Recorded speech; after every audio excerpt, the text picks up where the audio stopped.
تمام تعریفات اللہ رب العزت کی ذات کے خاص ہیں۔ نبی محترم جناب محمد رسول اللہ صلی اللہ علیہ وسلم کی ذات اقدس پر درود و سلام کے بعد جس طرح دنیا میں ہر شخص زیادہ عزت بھی چاہتا ہے، زیادہ اچھا مقام اور مرتبہ بھی چاہتا ہے، اسی طرح نبی علیہ السلام نے ترغیب دلاتے ہوئے فرمایا کہ لوگوں اللہ سے جب بھی سوال کرنا ہے تو آپ لوگ جنت کا سوال نہیں کرنا بلکہ جنت الفردوس کا سوال، کیونکہ یہ وہ جنت ہے، یہاں سے اللہ کے عرش کے نیچے وہ جنت ہے، وہ جگہ ہے جہاں سے چشمے پھوٹتے اور نکلتے ہیں، اس کا سوال۔ ہم سب بھی اللہ کے حضور جنت الفردوس کا سوال کرتے ہیں۔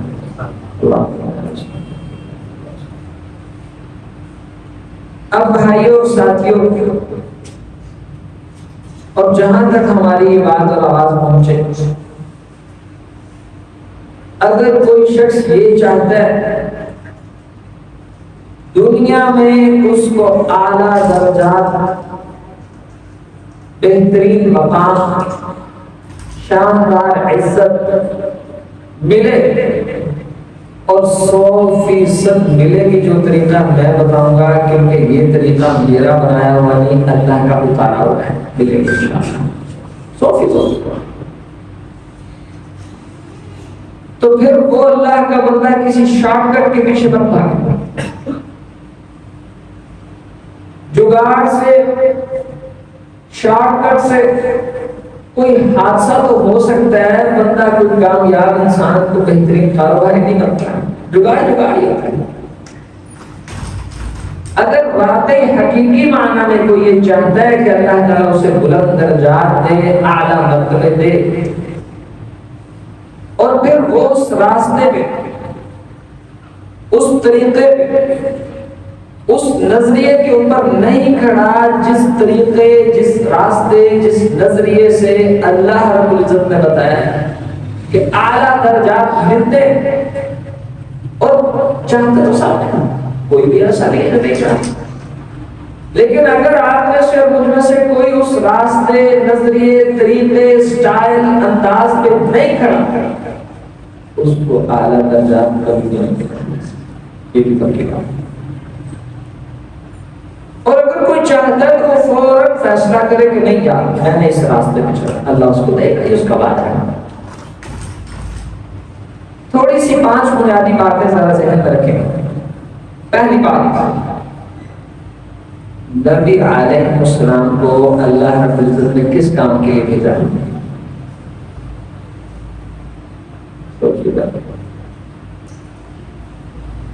کس مقصد کے لیے اللہ کے رسول کو بھیجا گیا؟ وَالَّذِي أَرْسَلَ رَسُولَهُ بِالْهُدَى وَدِينِ الْحَقِّ لِيُظْهِرَهُ عَلَى الدِّينِ كُلِّهِ۔ اللہ رب العزت اس مقصد کے لیے بھیجا کہ حق اور دین دے کے، تاکہ اس دین کو پوری دنیا پہ تمام ادیان پر غالب کرے۔ اور پھر اللہ رب العزت نے اپنے نبی علیہ السلام کی صفت بیان فرمائی، وَالَّذِي بَعَثَ فِي الْأُمِّيِّينَ رَسُولًا مِّنْهُمْ يَتْلُو عَلَيْهِمْ آيَاتِهِ۔ ہمارا وہ پیغمبر اس کام کے لیے بھیجا ہے، کیا نبی علیہ السلام کاروبار سکھانے آئے تھے دنیا میں؟ کیا نبی علیہ السلام زراعت سکھانے آئے تھے دنیا میں؟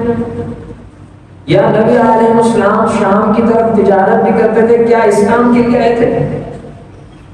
کام اور مقصد ایک تھا، اور وہ مقصد تھا وَالَّذِي بَعَثَ فِي الْأُمِّيِّينَ رَسُولًا مِّنْهُمْ، جس نے رسول بھیجا ہے ان پڑھ لوگوں میں، تاکہ وہ کیا کرے؟ ان پر قرآن کی آیتیں تلاوت کرے، ان کا تزکیہ کرے اور ان کو اللہ کی تعریف کرے۔ یہ پہلی بات۔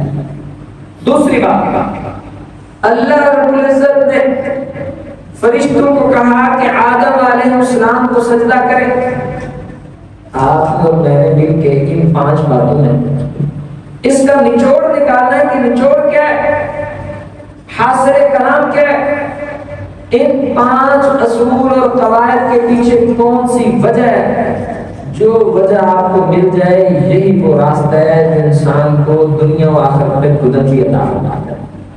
اب اللہ فرشتوں کو کہا کہ آپ آدم کو سجدہ کریں، اور دلیل اللہ کیا دی؟ وَعَلَّمَ آدَمَ الْأَسْمَاءَ كُلَّهَا ثُمَّ عَرَضَهُمْ عَلَى الْمَلَائِكَةِ فَقَالَ أَنبِئُونِي بِأَسْمَاءِ هَؤُلَاءِ إِن كُنتُمْ صَادِقِينَ. اللہ رب العزت نے فرشتوں کو کہا کہ آدم کو سجدہ کریں، اور فرشتوں سے کہا کہ میں نے آدم کو چند کلمات سکھائے، اگر تمہیں پتا ہے تو تم بتاؤ. تو ان کو نہیں پتا تھا. جس کو پتا تھے اللہ رب العزت نے فرمایا کہ تم سارے فرشتے مل کے اس کو کیا کرو، سجدہ کرو. تیسری بات، اللہ رب العزت نے امام ابن قیم رحمۃ اللہ علیہ، اور یہ ان دونوں اور 5 باتوں میں سب سے بھاری بات ہے، وہ یہ اگر آپ نے اور میں نے اپنے مقدمے کا وکیل بنانا ہو، کسی کو سفارشی یا گواہ بنانا ہو یا دلیل کے طور پہ پیش کرنا ہو، اگر معاملہ ہو 1000 روپے کا تو اس مقدمے کا وکیل گواہ اسی حساب سے ہوتا ہے. کوئی بھی بندہ کہہ رہا ہے 1000 روپے، اگر بات بن جائے لاکھوں کی پھر اس حساب سے بندے بدل جاتے ہیں. بات اربوں اور کھربوں اور کروڑوں میں چلے جائے اسی حساب سے وزنی بندہ اس بات کی دلیل دیتا ہے، گواہی دیتا ہے، اس کے گارنٹی دیتا ہے. اللہ رب العزت نے آپ کے اور میرے سامنے اپنی توحید کی دلیل جب رکھی، اللہ اکبر، تو جس کو گواہ بنایا یہ وہ راستہ ہے جو بلندی کا راستہ ہے. ہم نے ڈھونڈا کہ گواہ کس کو بنایا. شاہد اللہ انہ لا الہ الا ہوا والملائکۃ واولو العلم قائما بالقسط لا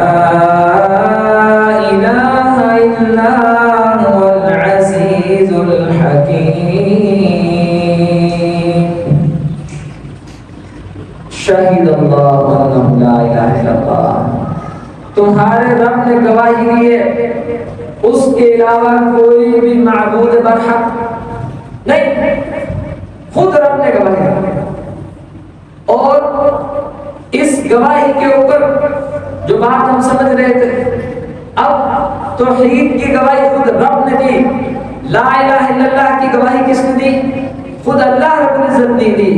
اور دلیل یہ دی کہ رب بھی توحید پہ گواہ ہے، اور رب کے ساتھ جو دوسرے چیز پر گواہ ہے والملائکہ، وہ اللہ کے فرشتے بھی گواہ ہیں. سب سے بڑی چیز اسلام میں توحید ہے، اللہ کی وحدانیت اور اس کی معبودیت ہے. اور اس کا گواہ سب سے پہلے کون ہے؟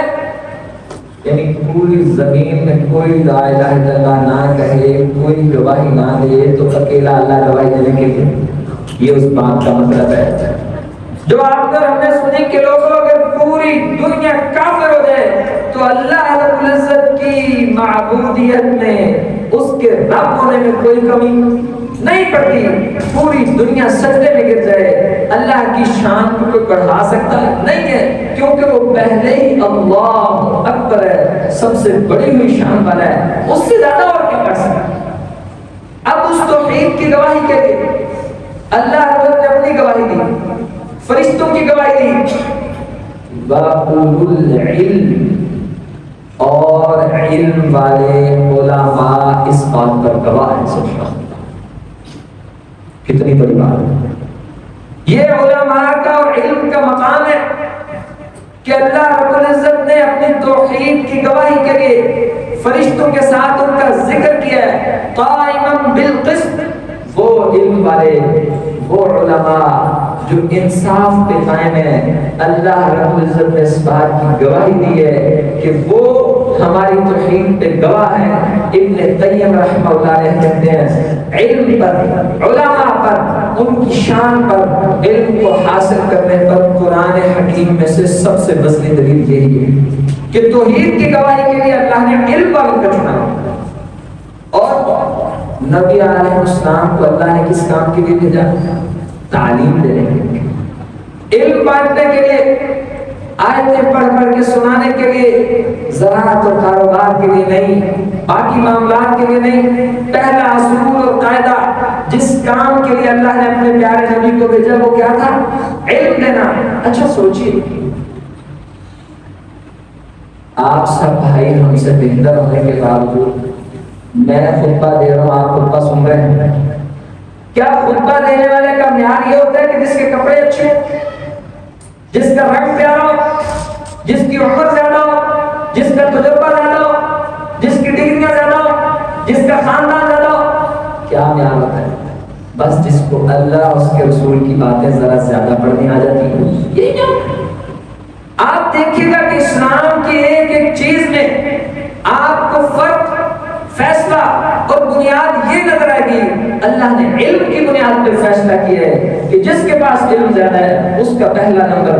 نبی علیہ السلام نے فرمایا جب قبر میں غزوہ احد کے شہداء کو اتارا جا رہا تھا، پوچھا اللہ کے رسول سے صلی اللہ علیہ وسلم، بڑی کثیر تعداد ہے شہداء کی، اب سب سے پہلے قبر میں کس کو اتاریں؟ فرمایا ان میں سے جو اللہ کی کتاب کا حافظ ہے اس کو اتاریں۔ یہ علم والا ہے، یعنی یہ جو راستہ ہے جس کام کے لیے 5 میں نے اختصار کرتے ہوئے 3 دلائل ذکر کیا، نبیوں کو جس کام کے لیے بھیجا گیا، علم بانٹنے کے لیے، علم تقسیم کرنے کے لیے، علم سمجھانے کے لیے، اللہ نے اپنی توحید کی گواہی دینے کے لیے جس کو بطور دلیل استعمال کیا، وہ فرشتوں کے ساتھ دوسرا نمبر کن کا ہے؟ علم والوں کا۔ اور تیسری بات، اللہ رب العزت نے فرشتوں کو آدم علیہ السلام کو سجدہ کرنے کا کہا، اس کی بنیاد کیا تھی؟ اللہ نے آدم کو علم دے دیا۔ بس اللہ جس کو دے دے۔ آپ میں سے ہم دنیا کے حساب سے دیکھتے ہیں یار یہ زیادہ ماہر اپنے فن میں، اب اس کے پاس اس کے فن کی مہارت، اس کے علم اور تجربے کی بنیاد پہ کس کے پاس اس فن کی مہارت زیادہ ہے، اس لیے یہ ہمارا استاد ہے، یہ ہمارا باس ہے، یہ ہمارا رہبر و رہنما ہے۔ اب جب تک زندگی میں رہیں اللہ کے رسول کے مطابق زندگی میں بھی اللہ تعالیٰ نے علم کو ترجیح دی، علم والوں کو ترجیح دی، جن کو آپ ہم علماء کہتے ہیں۔ جب مرنے کی باری اور قبر میں اترنے کی باری آئے تو فرمایا کس کو پہلے دفناؤ؟ جو ان میں سے علم پایا ہے۔ نبی علیہ السلام کے پاس حضرت عائشہ صدیقہ ہماری ماں رضی اللہ عنہا ان کو تراویح اور تہجد اور قیام اللیل کرواتا تھا ایک چھوٹا بچہ۔ 1 نمبر بچہ، دوسرا نمبر غلام تھا، لیکن بڑی عمر کے پیچھے لوگ اور چھوٹی عمر کا آگے وجہ علم کی بنیاد ہے۔ آزاد پیچھے اور غلام آگے، کس بنیاد پہ؟ علم کی بنیاد پہ۔ ابن عبا ایک تاریخ ایک شخص گزرے ہیں، عمر فاروق رضی اللہ عنہ کے زمانے میں امیر المومنین سفر پہ گئے گورنر سے ملنے کسی دوسرے کام، کسی نے پوچھا کہ پیچھے مکہ مکرمہ میں امام کس کو بنا کے آئے ہو؟ فرمانے لگے کہ امام ابن عبا کو بنا کے آئے ہوں۔ وہ چونکے کیا مطلب؟ بیت اللہ کے امام ابن عبا کو؟ امیر المومنین وہ تو غلام نہیں ہے، غلام ہے، حبشی نہیں ہے۔ جی امیر المومنین حبشی بھی ہے، میں غلام بھی اور حبشی بھی۔ ابھی آپ کے اور میرے ہاں برادری کتنی ٹسر نہیں ہے، اگرچہ جتنی بھی ہے، جٹ اور گجر اور راجپوت اور ڈوگر اور فلاں، کتنی ٹسر نہیں ہے جتنی قریشی ہاشمی میں تھا کہ ہم ہاشمیوں کا امام فلاں۔ آج بھی دنیا میں عربی اور عجمی کیوں چلتا ہے؟ کیونکہ عربی سمجھتے ہیں کہ ہم دنیا کی سب سے عظیم مخلوق ہیں، اور عجمی سے مراد ہوتا ہے ان پڑھ، ان پڑھ۔ وہ کہنے لگے کہ آپ نے اس کو امام بنایا؟ فرمایا ہاں میں نے اس کو امام بنایا، غلام اپنی جگہ، کالا حبشی ہونا اپنی جگہ، لیکن انہو قارئ بکتاب اللہ، یہ اللہ کی کتاب کا سب سے بہترین قاری تھا، اس لیے مصلی امامت میں نے اس کو سونپ دیا۔ آگے سے صحابی بنا کے کہنے لگے آپ تو اس بات پہ کھلکھلا اٹھے، ابھی تو بات ختم نہیں ہوئی۔ آپ کے دل نے کہا سبحان اللہ، اور سنت بھی یہی ہے کہ دل سے سبحان اللہ کہی جائے، یہ نہیں کہ خطیب کہے کہ اشارہ کرے بات ختم ہو چلو بھائی بولو، یہ مسلم طریقہ ہے۔ نبی علیہ السلام ایسا نہیں کرتے۔ اب صحابی رسول فرمانے لگے کہ اللہ کے رسول صلی اللہ علیہ وسلم نے حق اور سچ فرمایا تھا، ان اللہ یرفع بهذا الکتاب اقواما وَيَدْعُو بِهِ آخِرِينَ۔ میں نے اللہ کے رسول صلی اللہ علیہ وسلم سے سنا تھا، اللہ اس قرآن کے ذریعے، قرآن علم ہے نا، الرحمن علم القرآن خلق الانسان، اللہ کے رسول نے واقعی حق اور سچ فرمایا تھا، اللہ اس قرآن کے علم کے ذریعے بڑے لوگوں کو عزت عطا فرماتا ہے۔ آج اس بات کی دلیل ہے کہ ایک مارا بندہ سب سے عظیم ترین پوسٹ پہ پہنچ گیا اس علم کی وجہ سے۔ یہ اللہ کی شان ہے، یہ اللہ کی تقسیم ہے۔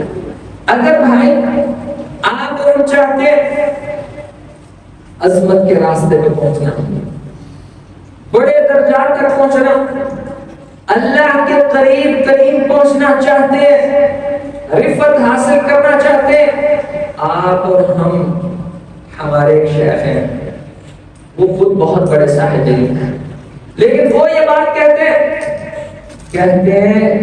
آپ اور ہم جہلا کیا جانے کہ اللہ نے علم والوں کو اپنے کتنے قریب رکھا ہوا ہے۔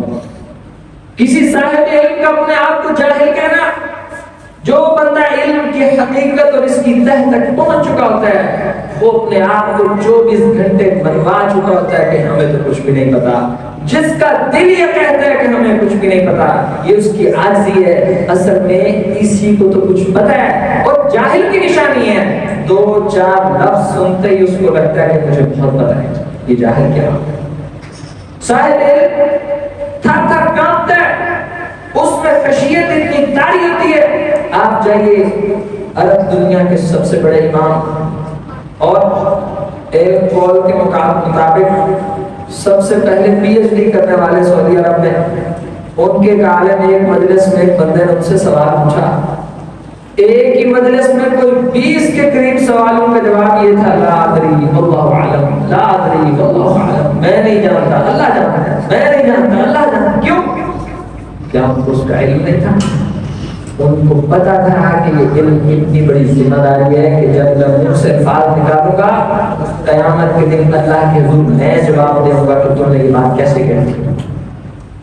یہ جرأت تب پیدا ہوتی ہے جب انسان کے اندر علم کا تعارف نہ ہو، جب اس کو صحیح معنی میں علم کا تعارف ہو جاتا ہے، اس میں ڈر اور خوف کی کیفیت پیدا ہوتی ہے، اس کی زبان کو تالے لگ جاتے ہیں، اس میں اتنی احتیاط پیدا ہوتی ہے کہ ڈرتا ہے کہ یہ بات میں اللہ اور اس کے رسول کے ذمے کیسے لگا دوں، یہ بات میں کیسے کہہ دوں کہ اسلام نے یہ کہا ہے۔ میرا یہ کہنا کہ اسلام نے یہ کہا، اس کا مطلب ہے یا اللہ نے کہا ہے یا اس کے رسول نے کہا ہے۔ اگر نہ اللہ نے کہا ہوا نہ اس کے رسول نے کہا ہوا، پھر میرا کیا بنے گا؟ سوچئے کیا بنے گا ہمارے معاشرے میں؟ سوال عالم سے ہو رہا ہوتا ہے، جواب ساتھ بیٹھا ہوا دے رہا ہوتا ہے، بحث چھڑتی ہے اور بحث پہ بحث چلی جاتی ہے۔ ایک شخص کہتا ہے نہیں یہ مسئلہ ہے، دوسرا کہتا ہے یہ مسئلہ ہے۔ یہ اس بات کی دلیل ہے کہ لوگوں کو علم کی قدر نہیں ہے، علم کا تعارف نہیں ہے۔ اور یاد رکھیے نبی علیہ السلام جب مدینہ منورہ پہنچے، آپ کو پتہ ہے نا، طلع البدر علینا، مدینہ کی بچیاں بیٹیاں چھوٹی باہر نکل کے یہ گیت گا رہی تھیں، آج ہم پہ سورج طلوع ہو گیا ہے، آج ہم پہ شکر واجب ہو گیا ہے، آج کائنات کے امین عظیم ترین انسان محمد کریم ہمارے پاس تشریف لائے صلی اللہ علیہ وسلم. آج مدینہ کی وادیاں لہلہا اٹھی ہیں. آپ سمجھتے ہیں کہ مدینہ میں یہ رونق یہ چمک دمک کیسے پیدا ہوئی؟ اللہ کے پیارے رسول صلی اللہ علیہ وسلم وہ تو مکہ میں تشریف فرما تھے. پھر یہ مدینہ میں لوگوں کو کس نے باتوں کا بتایا؟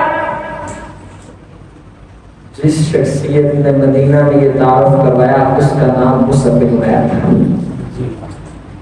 اور وہ مصعب بن عمیر اللہ کے دین کا سب سے بڑا عالم ہے.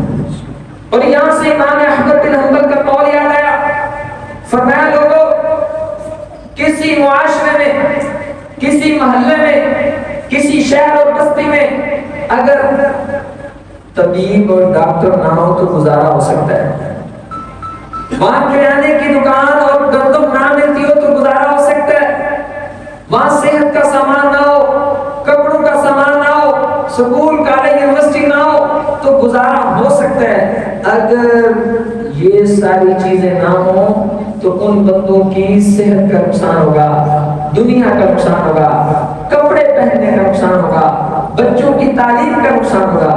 اگر کسی بستی میں عالم دین کی طرف رہنمائی کرنے والا نہیں ہے تو یہ ایسا خسارہ ہے کہ وہ دنیا میں بھی تباہ ہو جائیں گے اور آخرت میں تو کچھ بھی نہیں ملنا. اور آج بھی بڑے علاقے اور جگہ ایسی ہیں جہاں کوئی اللہ اور اس کے رسول کی بات بتانے والا نہیں کہ نماز کیسے پڑھنی ہے, قرآن کیسے پڑھنا ہے, صحیح عقیدہ کس کو کہتے ہیں, یہ شرک ہے, یہ توحید ہے, یہ تمیز بتانے والا کوئی نہیں. مدینہ منورہ کی مبارک گلیوں کے اندر دین کے اس پیغام کو لے کر پھیلنے والی شخصیت کا نام مصعب بن عمیر ہے اور وہ اللہ کے دین کے عالم تھے. انہوں نے لوگوں کو اس دین کا تعارف کرایا, محمد کریم کا تعارف کروایا, اس کی دعوت دی, اس کی محنت کی. یہ اس محنت کا ثمر تھا کہ لوگ اللہ کے دین کے قریب آنے لگ گئے. اور جب مصعب بن عمیر کو دفنایا جا رہا تھا, مصعب بن عمیر کی میت پڑی ہے اور کفن ڈالا جا رہا ہے, تو جب کفن اور کپڑا چہرے پہ ڈالا جاتا تو پاؤں, اور جب پاؤں پہ ڈالا جاتا تو چہرہ. نبی علیہ السلام یہ منظر دیکھ کے رونے لگ گئے. یہ مصعب ہے, یہ وہ عرب کا شہزادہ نہیں, لیکن یہ قربانی ہے. میں آپ کو صرف اس سے ایک بات سمجھانا چاہتا ہوں, علم جسم کی راحت سے آسانی سے حاصل نہیں ہوتا. اس علم کے لیے بڑی محنت, بڑی مشقت, بڑی جدوجہد کرنی پڑتی. یہ دنیا کے عظیم ترین خزانوں میں سے ہے, یہ دنیا کے انمول ترین موتیوں میں سے ہے. جس شخص کو یہ طلب ہے اللہ اس کو بلند درجات دے, اس کو علم کے راستے پہ چلنا پڑے گا. جس کا راستہ علم کا راستہ ہے وہ چاہتا ہے اللہ اس کے سینے کو علم کے نور سے بھر دے. اس کو اس علم کے لیے مصعب بن عمیر کی طرح قربانیاں دینی پڑیں گی. اس کو اس علم کے لیے مکہ چھوڑ کے مدینہ جانا پڑے گا. اس کو اس علم کے لیے بڑا کچھ حاصل کرنا پڑے گا اور بڑا کچھ ہونا پڑے گا. اور دوسری مثال ابن تیمیہ رحمہ اللہ علیہ کے بقول, جب نبی علیہ السلام مدینہ تشریف لے گئے, تھوڑی دیر قبا آرام فرمایا, وہاں مسجد تھا. مدینہ گئے, اپنا گھر بعد میں اور اللہ کا گھر ہے. اور ہر وقت مسجد نبوی کے اندر 40 سے لے کر 70 تک صحابہ کرام موجود ہوتے. کس کام کے لیے؟ علم سیکھنے کے لیے. اور وہ کیسے صحابہ؟ جناب ابو ہریرہ رضی اللہ عنہ فرماتے ہیں کہ کوئی لوگ اپنے کاروبار کرتے اور کچھ زراعت کرتے, انصار اور مہاجرین میں سے ہمارے بھائی, ہم بس 24 گھنٹے مسجد کے اس چبوترے پہ اللہ کے در کے مسکین اور عاجز بن کے پڑے رہتے. کب اللہ کے رسول آئے صلی اللہ علیہ وسلم, ہم ان سے کچھ سنیں اور اس علم کو اپنے سینے میں جگہ دیں. اس علم کے حصول کی خاطر ہم وہاں بھوکے اور پیاسے رہتے, یعنی بھوک اور پیاس برداشت کر کے یہ علم حاصل ہوتا ہے. اب کیا وجہ ہے آپ کے اور میرے معاشرے میں یا ہماری زندگی کے اندر وہ نور اور روشنی کیوں نہیں, وہ روحانیت کیوں نہیں, اللہ سے وہ تعلق کیوں نہیں؟ یا اللہ کی وہ حیا کیوں نہیں؟ کیونکہ ان سینوں میں اللہ اس کے رسول کی بات تھوڑی موجود ہے، دنیا کی باتیں زیادہ موجود ہیں۔ یاد رکھیے جس کی بات زیادہ دل میں ہوتی ہے اسی سے محبت ہوتی ہے۔ آپ اس کو اللہ اس کے رسول کی بات کو جگہ دے سینے میں، آپ دیکھیے گا اللہ تعالیٰ ان سینوں میں اپنی اور اپنے رسول کی محبت پیدا کرتا ہے، اور یہی راستہ ہے نجات کا، یہی راستہ ہے فلاح کا۔ اللہ رب العزت نے سورۃ المجادلہ یا ایھا الذین آمنوا اذا قیل لکم تفسحوا فی المجالس فافسحوا یفسح اللہ لکم وَإِذَا قِيلَ انشُزُوا فَانشُزُوا يَرْفَعِ اللَّهُ الَّذِينَ آمَنُوا مِنكُمْ وَالَّذِينَ أُوتُوا الْعِلْمَ دَرَجَاتٍ يَرْفَعِ اللَّهُ الَّذِينَ آمَنُوا مِنكُمْ وَالَّذِينَ أُوتُوا الْعِلْمَ دَرَجَاتٍ۔ اللہ تم میں سے درجات بلند ان کے کرتا ہے۔ آپ جائیے اللہ کی کتاب کھولیے، نماز کے بارے میں آپ کو یہ آیت نہیں ملے گی کہ درجات نماز سے کس کس کے بلند ہوتے ہیں، روزے کے بارے میں، جہاد کے بارے میں، حج کے بارے میں آپ کو یہ علم کے بارے میں ملے گی۔ اللہ اس علم کے ذریعے درجات بلند کرتا ہے ان لوگوں کے جو ایمان ہے کو درجہ بلند کروانے میں۔ کیوں؟ کیونکہ یہ علم بنیاد میں پڑا ہوگا پھر نماز آئے گی۔ جس کو علم ہی نہیں ہے اس کو نماز آئے گی۔ وہ جنوب میں نماز پڑھے منہ کر کے شمال میں پڑھے اس کو علم نہیں۔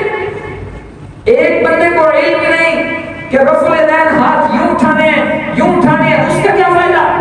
یہ علم وہ اللہ کی عظیم نعمت ہے۔ اس سے درجات کیوں ملتے ہیں؟ کیونکہ اسلام کا کوئی بھی کام آپ کو تب آئے گا جب آپ کو اس کے بارے میں علم ہوگا، آپ کو اس کے بارے میں آگاہی ہوگی۔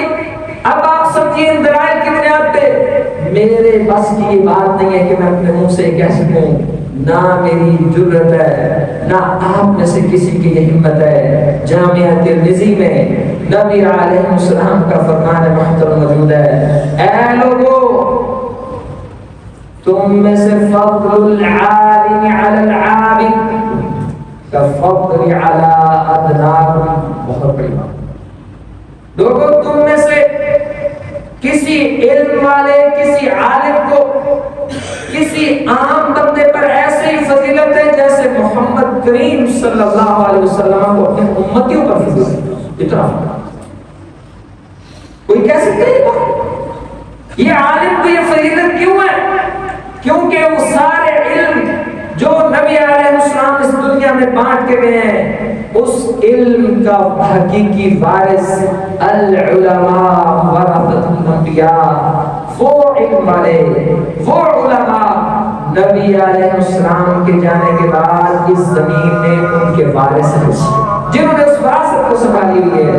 اور یاد رکھیے ومن اخذہ اخذ بحظ وافر، جو اس علم کی وراثت کو سنبھال لے، قرآن کی نعمت کو سنبھال لے، حدیث مصطفیٰ کو سنبھال لے، اس علم دین سے جڑ جائے، ومن اخذہ اخذ بحظ وافر، آپ دیکھو گے کہ دنیا کی ساری خیر سمیٹ کے لے جائے گا۔ اللہ آپ کو ہم میں سے کرے۔ ھذا ما کان عندی واللہ اعلم بالصواب۔